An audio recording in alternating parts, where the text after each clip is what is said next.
ராமநாதபுரம் மாவட்டம் வெளிப்பட்டினம் அருள்மிகு பாலசுப்பிரமணிய சுவாமி கோயில் மேலரத வீதி அருள்மிகு சித்தி விநாயகர் திருக்கோயிலில் குரு பகவானுக்கு குரு பெயர்ச்சி விழா விமர்சையாக நடைபெற்றது. விநாயகருக்கு வெள்ளி கவச்சம் அணிவிக்கப்பட்டு பரிவார தெய்வங்களுக்கு மலர் மாலைகளால் சிறப்பு அலங்காரம் செய்யப்பட்டு குரு பகவானுக்கு சிறப்பு அலங்காரமும் செய்யப்பட்டிருந்தது.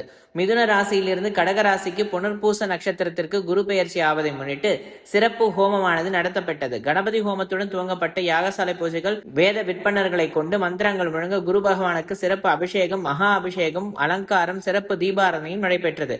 அதனைத் தொடர்ந்து 12 ராசிகளில் 27 நட்சத்திரங்களுக்கும் உண்டான ராசிகளை பலர்களை சொல்லி பலன் தரும் ராசிகளாக ரிஷபம், மிதுனம், கடகம், கன்னி, விருச்சிகம், மகரம், மீன ராசிக்காரர்கள் கலந்து கொண்டனர்.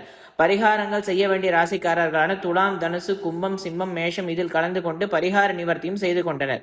பின்னர் அனைவருக்கும் பிரசாதங்கள் வழங்கப்பட்டது.